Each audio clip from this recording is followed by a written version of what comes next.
Kim Schmidt, Executive Editor of Farm Equipment. In this special episode of the Farm Equipment Podcast, editor-publisher Mike Lessiter visits with John Schmeiser, COO of the North American Equipment Dealers Association. This episode is brought to you by the Dealership Mind Summit. For more information, visit www.dealershipmindssummit.com. Let's jump in as John shares a bit about his background growing up on the farm and in the family's farm equipment dealership and how that influenced his career trajectory. Tell me how you grew up in a farm family that also owned a dealership. Tell me how this impacted your decision on what to do with yourself in your career and what happened after university to where you are today. Yeah.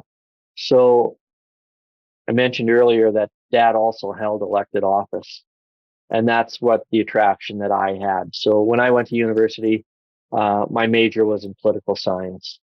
And I think for 4 years of college, my mom would ask me, well, what can you do with that? And I couldn't really provide her with an answer. And I had thought about, doing something within the dealership in one of the locations. But right out of college, I got a great opportunity to work in the legislature in Saskatchewan's capital in Regina. And I just grabbed that opportunity. And that was the springboard to finally, ultimately ending up with the Dealers Association, after working in Saskatchewan's government. And I worked right in a cabinet minister's office, moved up the ranks from an assistant to eventually the chief of staff to a cabinet minister. And then when the majority changed, I went to work for a university and then went to work for a federal political party. It was called the Reform Party at the time. It's now the Conservative Party at the national level in Canada. So I was working for them. And honestly, I picked up a newspaper at the right time.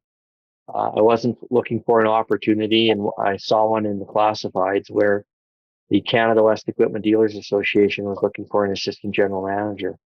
I honestly looked at that and said, well, I can do that. And immediately called Dad. And because when my dad was on the board, it was for one of the associations that had merged into becoming Canada West. And that association was the Saskatchewan Manitoba Implement Dealers Association. Dad was on the board for them. So I called him just to make sure that was the Canada West that SMIDA had merged into. And he said yes. And yeah, he said, why are you asking? And I just told him about the job opportunity that was being posted and I was going to apply for it. And immediately he said, well, let me know what I can do, which my answer was nothing. Don't get in the way of this. Right. Yeah. And so I applied and I was so fortunate because that government affairs experience that I had, and I still look at government affairs or politics, a little bit of a hobby, right? And that's what the association was looking for. They were looking for somebody with government affairs. So I don't know if I would have ever even had the opportunity to do this job at the Dealers Association if it wasn't for that government affairs experience that I had coming right out of college. Mm-hmm. And what year would that have been? I joined in 1996, June of 1996 when I started with the association. Okay. So you were in that role just as all this was unfolding with the Monsanto lawsuit pretty much, wasn't it? Absolutely. Yeah, absolutely. And just to be frank, it was on my mind a little bit about, was this going to interfere with perception my board members had with me or with our members had with me? And not once did I hear a negative comment. Not once. I heard a lot of positive comments and a lot of well wishes and hopefully he does okay, or how is he doing? Concern about them. And at the president at the time when it was going through the court, the lower court, appeal court, and Supreme Court, I made a point of asking the president of Canada West, is it okay if, I go to the court proceedings? And each time I was getting, well, yes, absolutely, it's okay. And so there was never an issue. And I really appreciate our board, our past presidents and our members, for that. That was generous of them to be supportive like they were. Tell me, kind of, I know the story, but some of our readers or listeners won't. Tell us how things have transpired here with what you did with merging the regional groups together, and then the new national, North American Equipment Dealers Association that's coming up on its new 1-year birthday, correct? This summer? Yeah. Well, I've been so fortunate just to be in the right place at the right time. And what's happened is, whether we like it or not, there's been consolidation at the dealer level, and it's been going on forever. And we have a group of dealers that want to grow and expand, while at the same time we have a group of dealers that want to exit the business. I can say that today, and I can say that, back in 1996 when I started. And it's just going to continue to evolve. But what we noticed is that the dealer associations weren't merging as quickly as the dealer organizations were. And the dealer leadership at the North American Equipment Dealers Association in 1999 said, we really have to look at consolidating some of our dealer associations, or we run the risk of being irrelevant to our members. At one time, there were 66 regional equipment dealer associations in North America. And in 1999, at this time, I think there was still 23. And so that process crashed and burned in 1999. They tried it again in 2003, same result. They tried it again in 2013, same result.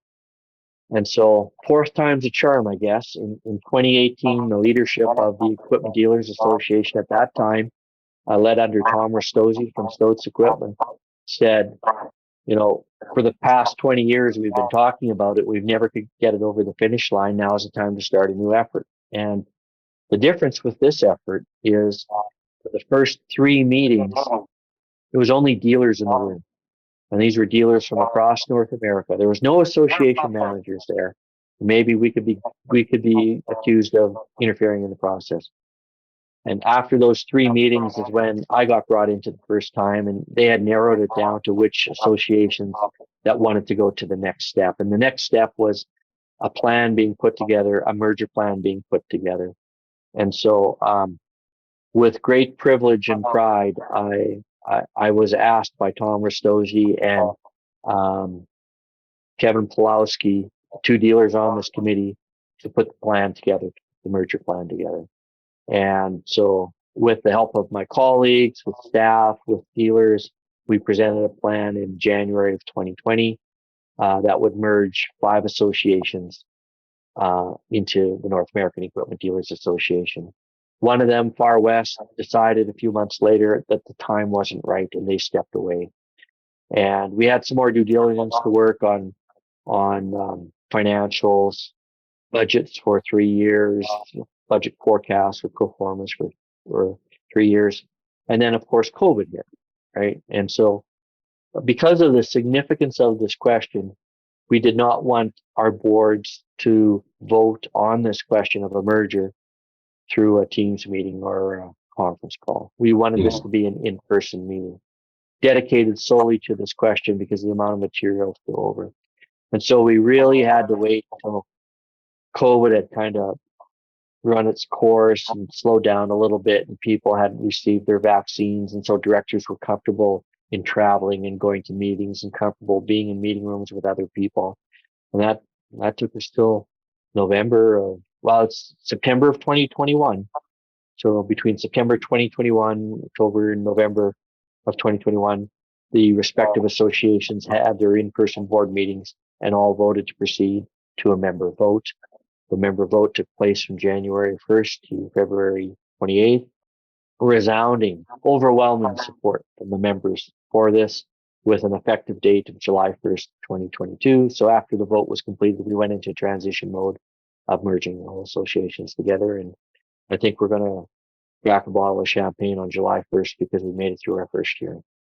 Congratulations. Yeah, I know it's a long time coming, and a plan that had been envisioned for 10 years or more, and made it happen in 2022, right?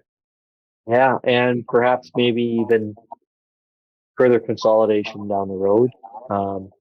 We're having informal conversations with some other associations, informal at this time, but we'll see if they get any traction. We'll know a little bit more over the summer, if anything's going to come out of it. But at the very least, it tells me that dealers like our model, like what we've done, and board members from other associations are at the very least asking the question, should they be a part of this? Should they merge into us? So that's a positive step forward. And ultimately our goal is one association across North America, speaking with one voice for dealers and having a very coordinated effort where our messaging is the same, whether it's manufacturer relations or government affairs. It's look, this is the position of the Dealers Association in North America, and just removing any ambiguity where one association might have a different perspective than another. There's still going to be representation coming from all of those different associations, but the goal is to seek consensus and speak with one voice on everything that we do. But for the farmers who might not be as readily familiar with what NAIDA does and why it's important to North American agriculture, tell us a little bit about how this is, in turn, by looking after the machinery dealers' interests, is also helping North American agriculture as a whole. Yeah, thank you for this question, because I think it's an important one. One of our priorities is on training, okay? And we want all of our staff in our dealerships to be trained, whether it's a parts counter person or a technician. We want you to get the right part the first time. We want our technicians to fix it the first time, right? So we're there to support you, but as our business has evolved, as an association, we're trying to make sure that our dealers are more professional. Our customers are larger in size. They have different needs. We're trying our best to prepare through our training division to prepare our dealerships to be better prepared in delivering the services that our customers need. And I think that's probably the most direct impact on the farming community that we have. But there's also another one that's a little bit behind the scenes, and it's issues that we deal with that have a positive impact on customers. And so I'll give you an example. Back in Saskatchewan, okay, Saskatchewan is the only jurisdiction in North America that requires a manufacturer to have a parts depot in the province. Okay, so it doesn't matter large or small, right? What size manufacturer you are, you have to have a parts depot in Saskatchewan. Do the manufacturers want to get rid of that? Absolutely. Do they want to get rid of it? Okay, they want to get rid of that, consolidate the parts operations elsewhere. But I maintain it's good for the customers in Western Canada to have a parts depot located in this region. Well, we're there lobbying the government to make sure that that doesn't change. Okay, so that's something we do behind the scenes that helps customers that they wouldn't see. And another thing, we're in a North American integrated market, and we have cross-border issues all the time, and I deal with them from time to time. And just had another one last week where I won't say the brand, okay, but customer has his tractor in a dealership. This dealership happens to be in Quebec, and he's trying to import an engine from the manufacturer from their parts depot in the U.S. because they don't have this engine at a Canadian parts depot. This happens. And the tractor model is a 2018. The manufacturer doesn't have a 2018 engine in place, but they have a 2017 engine, but the same emission specifications, all Tier 4, right? Well, the brain surgeons at our Canadian government have decided that you can't import this engine because it's a year older than the model of the tractor.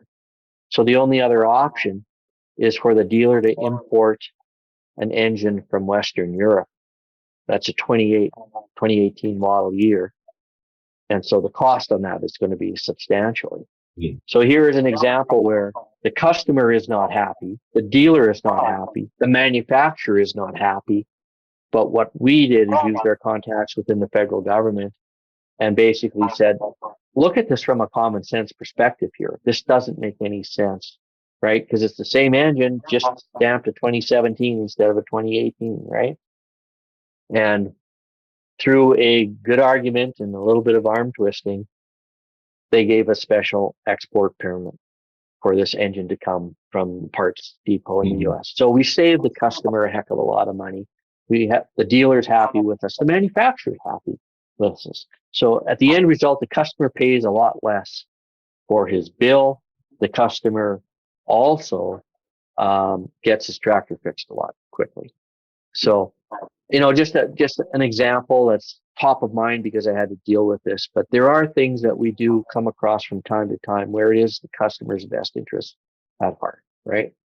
And even some of the facility requirements the manufacturers have put on dealers because of dealer standards. I know the manufacturers are doing that with the customer's best interests at heart because they see the customers getting more professional, more sophisticated, more business-like. They want to make sure that their dealer network can take care of that customer of the future as well. So at the end of the day, Mike, we phrase it this way. If the customer is successful, that means our dealers are successful. And if our dealers are successful, that means our communities are successful. And if dealers are successful, so are manufacturers. And when manufacturers are successful, they have the money to invest in R&D to put back into new, innovative, new, sophisticated technology that's going to help that customer be more profitable or more efficient. So that's why this is a complete circle, and we always want our customers to succeed. We'll get back to Mike and John in a moment, but first I wanted to take a quick second to invite you to join us at the Dealership Mind Summit. For more information and to register, visit www.dealershipmindsummit.com. Now back to Mike and John.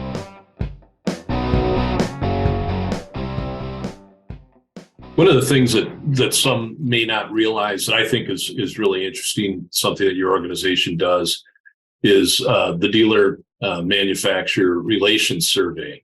And to have a happy customer, they are depending on a dealer model that's going to service them. You can't have the best machine in the world and not get service. You cannot be a happy customer when that happens. So take a moment to tell us about how that works and how it helps keep manufacturers honest and supporting the dealer that is needed to support the customer. This is the most comprehensive dealer manufacturer relations survey in the industry, and it's started by our association. We've been doing it for about 20 years, and we started every 2 years. And then 10 years ago, we decided, we're going to do this every year.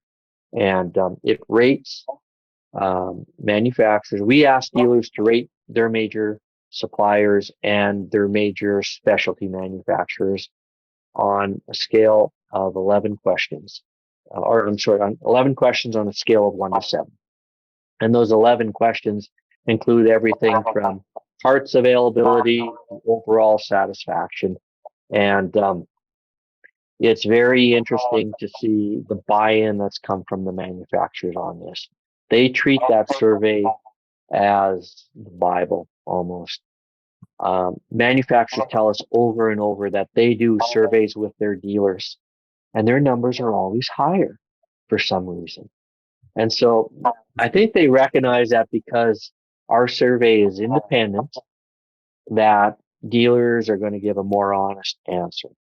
And we collect ratings on those 11 questions. But one thing you don't see and nobody sees but the manufacturer is there's also comments that come with the questions. And that's, part of the commitment that we make with the manufacturers, because we ask for their assistance in this. They take the results very seriously. At the next industry relations task force meeting that we have with the manufacturers, the dealer manufacturer relations survey results for their brand is also always a major point of discussion. But they look at the comments, and we can tell that those comments have had an impact on them. The ratings have an impact on them. And sometimes they're bewildered that the numbers are what they are. Other times they're proud of what they've done, where they've seen movement in an area. What we do internally is we track it over the last 10-year period. So we've got a rolling 10-year, and it's amazing to see the differences between the companies, where they can go like this, or just this, or some go up. And those trend lines tell another story. And sometimes those trend lines are just related to leadership that's at the manufacturer relations. But from an association perspective, this is one of the most important things that we do, is providing this results. And I say that's one of the most important because I see that the impact that it has on the manufacturers. And sometimes you almost think the manufacturers are trying to justify why their number is this or number that to us. They don't owe that to us. They don't have to do that to us. But that tells me they take this very, very seriously. It's a very credible thing that we have. And like I said, one of our most important documents and surveys that we do. And I can also share that I know it's very powerful because I've been called in some meetings at the vice president's office to go through those results too. I do know that they are measuring themselves against it, and they want to make sure it's understood. So it's very powerful, and beyond just the dealer and manufacturer. I think it does have its impact on the end user and further down. Well, I would be remiss if I didn't thank you for the publicity that you guys give that survey. We're in an awkward spot here. We need to have a good relationship with the manufacturers for us to do our jobs on behalf of dealers. And over the years, we've built up a lot of trust in working with the manufacturers on sensitive issues. But what you do is you profile what the survey states. You know, you use that content and write a story and provide opinion pieces on what's in that survey. We can't do that. But I think opinion and promotion needs to be done on that survey by a third party, you know, for public to see, right? And so our relationship with the manufacturers is so core to what we do. It's better if a third party provides the editorial comment on that, and you guys do that. And so I certainly want to thank you guys for your continuing interest in publicizing the results of that. Oh yeah, absolutely.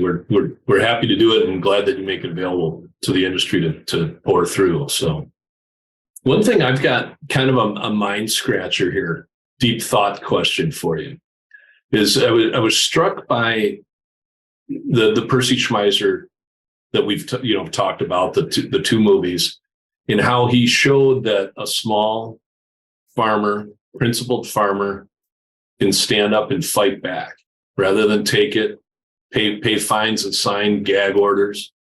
He got in the ring and did it, which I think had to have been inspiring to many farmers out there. I don't think there's any way around that, right? This is what struck me the other night. We now have this right to repair argument. That what would Percy think about all of this now? And there's, he would have had a foot in both camps on this too. This is my deep thought question for you, John. Tell us what he would have to say about it today. I can give you an answer very quickly on this one, because I know what he would do is he would provide the special tools and the diagnostic equipment to his customers a heck of a lot quicker than the manufacturers made them available, without question. Yeah. So he would see it from the service side. Is we have a shortage of mechanics. We were always chasing mechanics, right? We always needed more mechanics, and that's before it even became a problem, right? So he would see it from the standpoint he needs his customers to be successful, and they're successful when they're up and running and they're getting their crop off. And so he's going to do whatever he can to support them. And if that means giving them special tools so they can fix it on themselves, absolutely, he would do that. There's a number of times I recall in my teens when I was in the dealership of where a customer's machine was down, and this was a good customer, and we gave them a used piece of equipment off the lot and took something out that we could sell, but to keep our customer up and running. That's how he was wired. And so I don't think he would be opposed to our efforts as a dealers association, Right to Repair, because really what we're doing on Right to Repair is honoring the industry commitment. And to sum it up, what that industry commitment is, you as a farmer can buy the special tools, the diagnostic equipment, training, the service manuals, in addition to the operator's manual that you get at the time of purchase, right? To fix your own equipment. Okay. And, I think I'm actually a little disappointed that so few farmers are actually taking us up on that offer to buy those things. Because I think if more had, this whole issue would go away. But, our perspective on how we help the customer is our industry commitment. And that is, if you want it, it's available to you. But please don't lose sight of the vast investment that a dealer makes in supporting your repair. And what I mean by that is, try and find a dealership in North America that has less than $1 million in parts inventory. right? Well, it costs us money to keep those parts there, right? So look at the investments that dealerships make on training. We have some dealerships that are investing close to $500,000 a year on training. Now, larger ones, obviously, right? Yeah. But manufacturers are requiring our mechanics to go to service schools whenever a new product comes out. Manufacturers require dealers to buy the support package when a new product comes out. When one company came out with a new combine a few years ago, I won't say which brand, but the cost to a dealer to carry that combine was $1 million. That was $1 million investment that he had to make before he could sell one combine to a customer. So are we perfect? Absolutely not. Do we wish we had more parts in inventory when a customer was in an emergency situation looking for something across the counter? Yeah, we wish we do, right? Do we wish we had more mechanics? Yes, we do. Another thing we wish for is we had better rural broadband. And if farm bureaus work with us in lobbying our governments to get better rural broadband coverage, we could do a lot more on remote diagnostics, and we could get quick answers, the error codes and fixes and everything remotely. But until we have that remote and rural broadband capabilities, we can't do it. So we're there to support customers. Like, make no mistake about it. And there's no strategy within any dealer association or any dealer organization that I have ever seen where we want to keep tools out of the farmers' hands, or we want to prevent farmers from repairing their own equipment. I have just not seen that at all. Though some producers have made allegations like that, but that is just not the case. Our customers' success is critical for our dealers to have success, and so that's why we're going to support them wherever possible with repair. The concerning thing that we have about right to repair legislation in Colorado is a good example. Is we've learned that our elected representatives don't understand our industry. And no matter how much we try and educate them, or the manufacturers try and educate them, they're still not going to completely grasp it unless they've been in the business, right? And so we've run into situations where we've had to describe what a combine is to an elected official who's making a decision whether or not she should support a right to repair bill. That is concerning to me. And I want to maintain that an industry solution should always be preferable to a legislated solution because of that. Yes. And so we have John Deere, CNH, and I understand Kubota now talking to the American Farm Bureau on a memorandum of understanding. That's a great sign of industry working together, and we support that completely. And the message I would have out there to our customers is, let's put right to repair legislation on hold for the time being. And let's see if these MOUs are going to work. Okay? If the question is truly about repairing your equipment, we have the tools, the diagnostic equipment, repair manuals to support you. Okay? They will be available to you. If the question is about modification, though, we take a different approach, because violating EPA by altering your emission system is something that we'll just never support. Okay. We as an association cannot condone illegal activity, and altering the emission system is illegal. Okay. Secondly, on the chipping and tuning question, is there's so many downstream effects and impacts when you chip or tune your equipment. And if you want to make it easier to modify your equipment through legislation, we're not going to do that either. We're not going to support that either. Right? At the end of the day, a farmer always pays when you modify equipment. We just don't think that risk is worth it. So I'd rather see our industry work towards an industry solution like we've done. We've got the MOUs in place. Let's give them an opportunity to work first, and then let's take a step back a couple of years from now just to see, if these MOUs are working. But let's focus on repair and not modification. Congratulations on the 1-year anniversary of the new NAIDA as well. Well, thank you. Thanks for joining us for this special episode of the Farm Equipment Podcast. For more podcasts, videos, and the latest industry news, visit www.farm-equipment.com. And just another reminder to check out dealershipmindsummit.com to see the full agenda for the next Dealership Mind Summit and to register. For Mike Lessiter, John Schmeiser, and our entire team here at Farm Equipment, I'm Kim Schmidt. Thanks for listening.